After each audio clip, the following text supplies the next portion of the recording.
Welcome to the Deep Dive. Today, we're taking a closer look at a health issue that, well, unfortunately affects quite a few dogs and sometimes cats too. That's right. We're talking about thoracolumbar intervertebral disc disease, IVDD for short. IVDD, yeah. It's Yeah. a common neurological problem in small animals, and it can be pretty serious. Absolutely. And we've got some really detailed sources here that cover, the whole picture from what causes it right through to treatment. Okay, so our mission today is to really get to grips with the main points of thoracolumbar IVDD. We want to understand what it actually is, why it happens, which animals are most at risk, how it's diagnosed, and importantly, what can be done. And we'll try to do that without getting bogged down in too much heavy medical speak. Exactly. Clarity is key. So to kick us off, what exactly is IVDD? Can you break that down? Sure. So in essence, IVDD is about the degeneration, the breakdown of those discs between the vertebrae and the mid to lower back, the thoracolumbar spine. Cushions between the bones. Precisely. They start to lose water, some cells die off, and they can even calcify, get hard. And that affects their function. Right. It compromises their biomechanical properties, basically, their ability to act as shock absorbers. Okay, so the disc itself is breaking down. And then what happens? Our sources mention two main ways the disc can cause problems, two types of herniation. Yes, that's correct. The first one is called Hansen type I. It's often called an extrusion. Extrusion. Yeah. That's when the inner sort of gel-like part of the disc, the nucleus pulposus, actually ruptures. It bursts through the tougher outer layer. The annulus fibrosus. Exactly. And that material pushes out into the spinal canal. And that sounds like it happens quickly. It often does. It's usually an acute event, and it can be quite severe, like stepping on a jelly donut, maybe. The filling just squirts out suddenly. That's a good visual. And this type I, it's more common in certain breeds. Very much so. It's strongly linked to chondrodystrophic breeds. Those are the ones with the sort of shorter legs and often longer backs. Yes, exactly. Dachshunds are the classic example. The prevalence in Dachshunds is incredibly high, maybe even up to 20%. Wow, that's significant. It really is. And it highlights how breeding for certain looks can have, well, unintended health consequences on disc structure. So besides Dachshunds, You also see it frequently in breeds like Shih Tzus, Lhasa Apsos, Pekingese, Cocker Spaniels, Corgis, toy and miniature poodles, too. okay, mostly those specific breeds, but can that happen in others? Yes, it can occasionally occur in larger dogs that aren't chondrodystrophic, but it's much less typical for type 1. All right, so that's type I, the sudden extrusion. What's type 2? Type 2 is called a protrusion. This is more of a gradual bulging. So there's not a sudden burst. No. The outer fibers of the disc, the annulus, weaken and stretch, and the disc slowly bulges into the spinal canal. It's associated with a more chronic, slower degeneration. Like the jelly donut just sort of bulging out slowly over time. Exactly. And this type 2, is more typically seen in older, non-chondrodystrophic dogs, usually larger breeds. The onset of signs is slower, more progressive. Got it. And there was a brief mention of a type 3. Yes, Hansen type 3. Thankfully, it's rare. It's a very forceful herniation where disc material actually gets propelled into the spinal cord tissue itself. Ooh, that sounds bad. It is. It often leads to severe damage and unfortunately carries a poor prognosis. Okay, so whether it's type I or type 2, Yep. you've got disc material pressing on or damaging the spinal cord. What does that do to the animal? Well, the disc material can cause direct injury, but a major issue is the compression it causes on the spinal cord. Rupture on the cord. Right, and that compression can squeeze the blood vessels, reducing blood flow to the cord tissue. That's called ischemia. Like cutting off the oxygen supply. Essentially, yes. Nerve cells need that constant supply of oxygen and nutrients from the blood. When it's reduced, they start to malfunction, or they can even die off. And that leads to the neurological signs we see. Exactly. It can range from mild nerve damage to, significant tissue death, depending on the severity and duration of the compression. Is it always painful? It's usually very painful.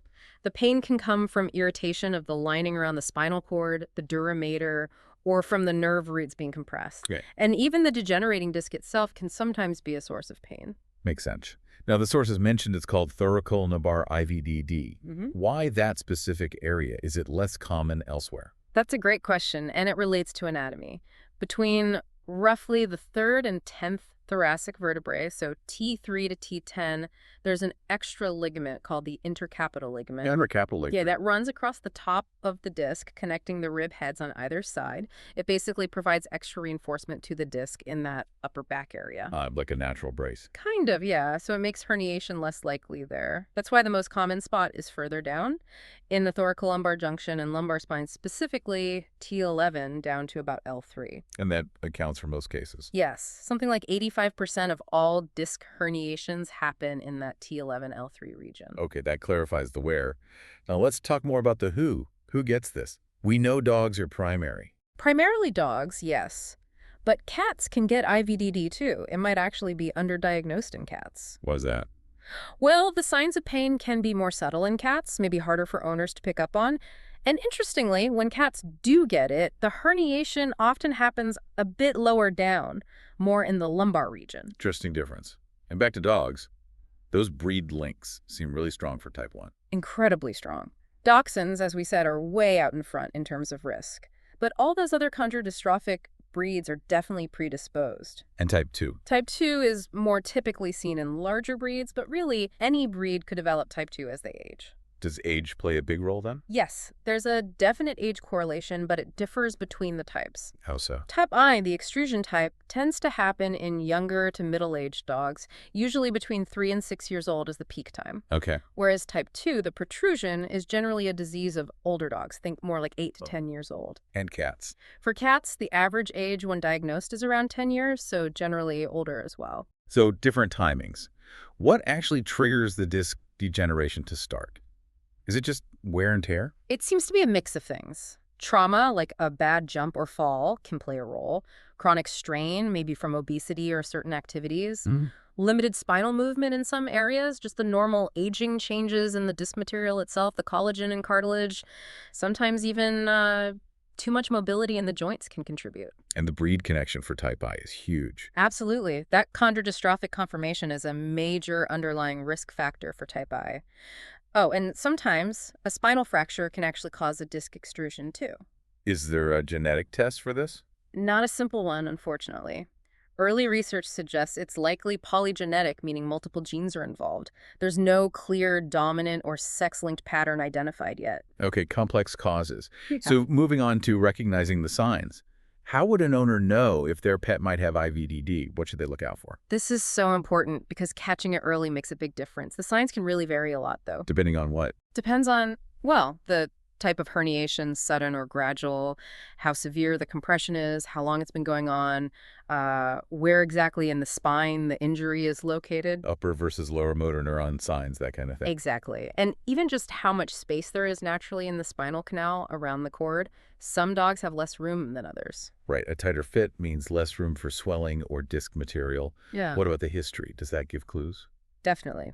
Like we said, type I in those predisposed breeds often happens suddenly. Maybe the dog yelped after jumping off the sofa or during rough play. Okay. Whereas with type 2 or in larger dogs, it's often more gradual. The owner might notice increasing weakness or reluctance to move over days or weeks. And what specific signs might an owner see day to day? Obvious back pain is a big one. Reluctance to jump up, go upstairs, or even just move around normally. A hunched posture. Yes. Often a hunched back, sometimes muscle spasms along the spine. And if you were to gently press along their back, you might find a specific spot that's really painful. What about the legs? Weakness in the hind limbs is common. That's paraparesis. They might wobble, drag their feet, or cross their legs when walking. And not knowing where their feet are. Right. Reduced proprioception, that awareness of limb position, and just overall decreased motor function in the back legs. You mentioned reflexes earlier. How do they help a vet pinpoint the problem? They can give clues to the lesion's location. If the injury is higher up in the thoracolumbar spine, say above the L3 vertebra, the hind limb reflexes might actually be exaggerated, sort of hyper. Okay. But if the lesion is lower down, affecting the segments where those reflex nerves originate, then the reflexes might be decreased or absent. And you stress the importance of deep pain perception. Can you explain that again? Absolutely critical. Deep pain perception, feeling a strong pinch to the toe, for example, is the single best indicator of prognosis for recovery. It means there's still some functional connection through the damaged area of the spinal cord up to the brain. How is that different from just pulling the foot away? That's the key distinction. Just pulling the foot back is a withdrawal reflex. It's a local spinal cord reaction. It doesn't require brain input. True deep pain means the animal consciously perceives the pain. They might turn their head, cry out, try to bite. So the vet needs to be sure it's a conscious reaction, not just a reflex. Exactly. And sometimes, if deep pain seems absent, we might look for other signs of awareness, like dilated pupils or a faster heart rate during the stimulus. Got it. Any other signs during the exam? Usually the front legs are completely normal in thoracolumbar IVDD, though sometimes you see something called the Schiff-Sherrington phenomenon. What's that? It causes increased stiffness or rigidity in the front legs. It looks a bit dramatic, but it's just related to the location of the spinal cord injury and doesn't actually mean the prognosis is worse. Okay, good to know. And very commonly, if there's significant motor dysfunction, you'll see urinary issues, either incontinence, leaking urine, or retention, being unable to urinate. Right. And for cats, just quickly. Just remember, signs can be subtle, maybe just hiding more or being less active, and the herniation is often lower down in the lumbar spine. Okay. So the vet suspects IVDD based on the history and exam. Yeah. What's next? How do they confirm it and rule out other things? Yeah, ruling out other possibilities is crucial. We call that the differential diagnosis. What else could cause similar signs? For the acute type signs, you think about trauma, fractures, dislocations, tumors pressing on the cord, infections of the disc or bone called discospondylitis, or even a fibrocartilaginous embolism, an FCE, which is like a stroke in the spinal cord. Okay. For the slower, type 2 signs, differentials include other degenerative spinal cord diseases like degenerative myelopathy, different types of cancer, infections again, or even severe orthopedic problems mimicking neurological signs. So how do you sort through those? The history and the detailed neurological exam findings are really key to narrowing it down. Then we move on to diagnostic tests. Like blood tests? Yes, routine blood work and urinalysis are usually done. Blood work is often normal, but sometimes liver enzymes might be up if the dog's been on steroids. And the urine? Important to check for a urinary tract infection, especially if the dog isn't emptying its bladder properly. That's a common complication. What about spinal fluid, CSF analysis? CSF analysis isn't always necessary for IVDD, but it might be done often at the same time as myelography, especially if infection or inflammation is suspected. In typical IVDD, the CSF might just show a mild increase in protein, maybe slightly more cells. Okay, then the big one, imaging. How do you actually see the disc problem? Imaging is essential. We often start with radiographs, x-rays of the spine, usually done under sedation or anesthesia for good positioning. What can x-rays show? They can help rule out obvious things like fractures or bone tumors. Sometimes you might see subtle signs of IVDD, like a narrowed disc space or maybe some calcified disc material in the spinal canal. But they're not definitive. No, their accuracy for pinpointing the exact site of herniation is actually quite low. They can look normal even when there's a significant herniation. So you usually need more advanced imaging? Yes, typically. MRI magnetic resonance imaging is really considered the gold standard now, if it's available. Why MRI? Because it's non-invasive and gives amazing detail of the soft tissues, the spinal cord itself, the discs, ligaments, everything. It shows the compression, inflammation, changes within the cord. And you mentioned something about MRI and prognosis earlier. Yes, there's research showing that in dogs who've lost deep pain sensation, seeing a very bright signal on certain MRI sequences, T2 weighted images, that extends quite far along the cord, specifically past the L2 vertebra.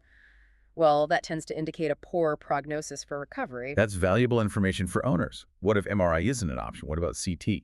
CT, or computed tomography, is another excellent option. It's particularly good for type I in those chondrodystrophic breeds. Why them specifically? Because the extruded disc material in type I is often calcified, and calcium shows up brilliantly on CT scans.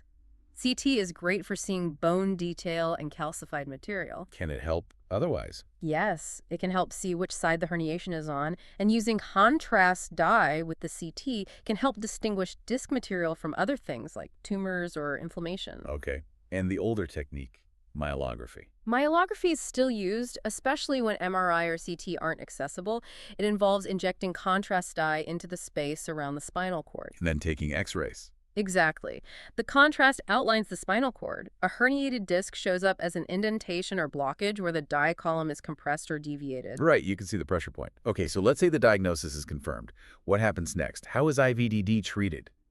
I saw it depends on severity. That's right. Vets often use a clinical grading system from Class 1 up to Class 4B based on the signs. What's Class 1? Class 1 is just back pain, no neurological deficits, maybe a first episode. And treatment. These dogs are usually managed medically, at least initially. That means strict rest, absolutely crucial, and pain medication, typically NSAIDs or sometimes other pain relievers. Strict rest means cage rest. Yes, confined to a small area, leash walks only for urination defecation, no running, jumping, stairs, usually for about 2 to 4 weeks. What if the pain keeps coming back? If pain is recurrent or severe despite rest and meds, surgery might be considered even for Class 1. Okay. What about Class 2? Class 2 is pain plus some weakness, some ataxia or wobbliness, but the dog can still walk. Treatment for Class 2. Often starts with medical management, strict rest, and pain meds, and very close monitoring. If they don't improve or they get worse, surgery is usually recommended. And the more severe classes, 3 and 4A. Class 3 means the dog is weak and can't walk properly on its own but still has voluntary movement. Class 4A means paralyzed but still has deep pain perception. And for these? For Class 3 and 4A, surgery is generally recommended, often quite urgently. The prognosis with surgery is typically good to excellent for these cases. Okay, that's encouraging. Then there's Class 4B. Right. Class 4B is the most severe. Complete paralysis and loss of deep pain perception in the hind limbs. What's the approach here? This is a surgical emergency. Surgery performed quickly, ideally within 12 to 48 hours of losing deep pain, offers a fair prognosis, maybe 50–60% chance of recovery in some studies, though it varies. But waiting longer is bad. Yes. If deep pain has been absent for more than 48 hours, the chance of recovery drops significantly. The nerve damage becomes much more likely to be permanent. Time is really critical. Okay, so surgery is often the route for more severe cases. What does the surgery actually aim to do? The main goal is decompression, removing the herniated disc material that's pressing on the spinal cord to relieve that pressure. How do they do that? There are a few techniques. The most common is a hemilaminectomy, where the surgeon removes a portion of the bony arch on one side of the vertebra to get access to the spinal canal and remove the disc material. Hemi meaning half, laminectomy, removing part of the lamina. Exactly. Sometimes a dorsal laminectomy, removing bone from the top, or a pediculectomy, removing the small foot of the vertebral arch, might be used depending on the location. Is anything else done during the surgery? Often, yes. A procedure called disc fenestration is frequently done at the same time. Fenestration, like making a window. Precisely. The surgeon creates a small window in the annulus fibrosus of the affected disc, and sometimes adjacent discs, and scoops out the remaining nucleus pulposus material. Why do that? The idea is to reduce the risk of that disc herniating again in the future or other nearby discs causing problems later on. Makes sense. Surgery sounds like a big deal. What about the care needed afterwards? Or even just after diagnosis if managing medically? Nursing care is absolutely vital for a good outcome, whether surgical or medical. Like the strict rest we talked about. Yes, strict confinement for 2–4 weeks, maybe longer, until mobility is good. Careful handling to support the spine, minimize twisting. And the bladder issues. Crucial. If the dog can't urinate, common in classes 3 and 4, the bladder needs to be managed. This might mean the owner learns to manually express the bladder several times a day. That sounds difficult. It can be. It takes practice. Or sometimes intermittent catheterization, or even an indwelling catheter for a short period. Preventing bladder overdistension and infection is key. What else? Keeping them clean and dry, especially if they are incontinent. Using padded bedding and turning them frequently if they can't move themselves to prevent pressure sores. Bed sores, right. Exactly. Sometimes help with bowel movements is needed too, like gentle enemas.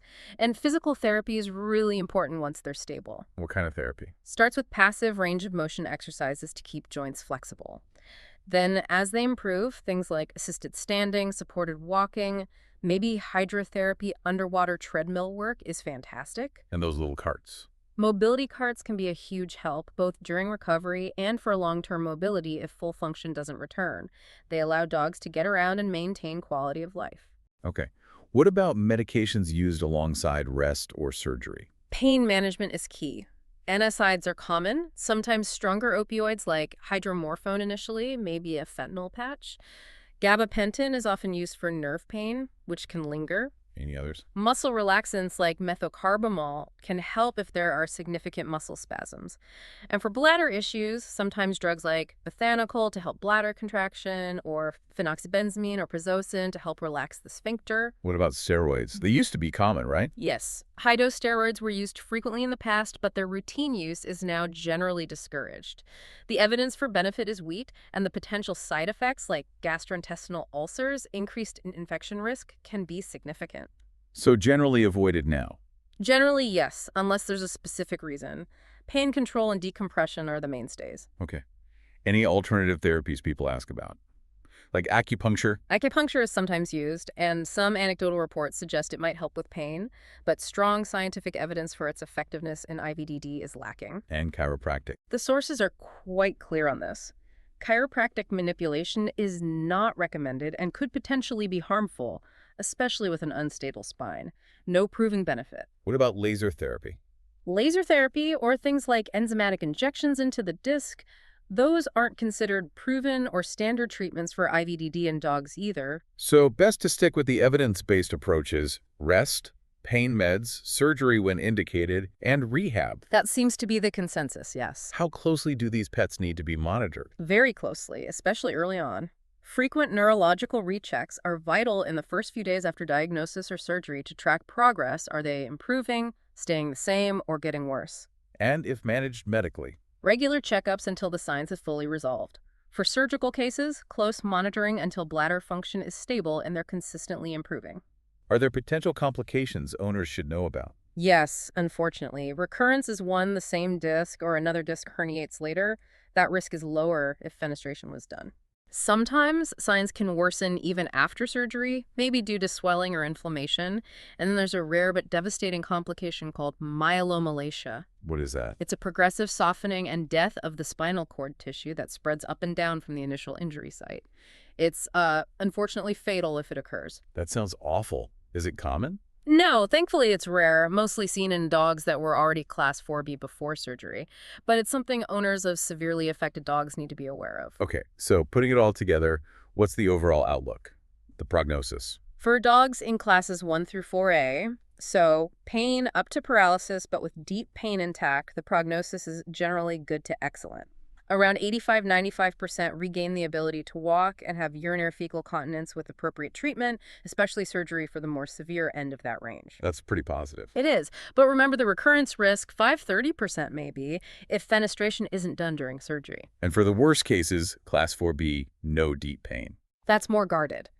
But it's not hopeless, especially with prompt surgery. Success rates vary in studies, maybe from 10% up to 75% regaining function, but often closer to the 50–60% mark if surgery is done within that 48-hour window. It also requires significant time and rehabilitation. So prompt action is really the take-home message there. Absolutely, and it's careful nursing care and rehab afterwards. Okay, so summing up, it seems like while thoracolumbar IVDD is definitely a serious issue, especially for certain breeds, with quickened diagnosis and the right treatment plan, whether that's medical management with strict rest or timely surgery, the outcome can often be quite good. Yes, particularly if that deep pain sensation is still present. It really underscores how important it is for you as an owner to recognize those early signs, the pain, the reluctance to move, the weakness, and get veterinary help straight away. Definitely. Don't wait and see if it gets better on its own. Exactly. Delay can make a huge difference in the final outcome. This has been incredibly informative, a really thorough deep dive into IVDD. Thanks for walking us through all that. My pleasure. It's a complex condition, but understanding it helps. It really does. And it leaves us with something to think about, doesn't it? Considering how strongly linked type I IVDD to specific breeds like Dachshunds.